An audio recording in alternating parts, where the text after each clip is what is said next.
বাংলার মানবিক মুখ্যমন্ত্রী মমতা বন্দ্যোপাধ্যায়কে চতুর্থবারের জন্য মুখ্যমন্ত্রী করার জন্য 205 পাঁশকুড়া পশ্চিম বিধানসভার প্রতাপপুর অঞ্চলের সমস্ত বুথেই আমরা চুন করেছি।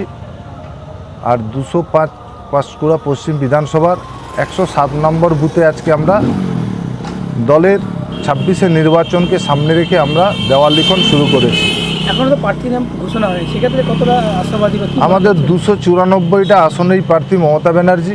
আমরা দলের প্রতীকে যিনি পাঁশকুড়া পশ্চিম বিধানসভার প্রার্থী হবেন তারই হয়ে আমরা আজ থেকে প্রচার শুরু করেছি এবং যিনি প্রার্থী হবেন তেনাকে জিতিয়ে মমতা বন্দ্যোপাধ্যায়ের হাত আমরা শক্ত করব, এটাই আমাদের দৃঢ় প্রতিজ্ঞা। আজকে কতগুলো দেওয়াল লিখন করলেন আপনি? আজকে আমরা আমাদের 107 নম্বর বুথে 11টি দেওয়াল লিখেছি এবং আগামীকাল পরশু এই 2-3 দিনের মধ্যে আমাদের প্রতাপপুর 2 অঞ্চলের সমস্ত বুথের দেওয়ালগুলো আমরা লিখব।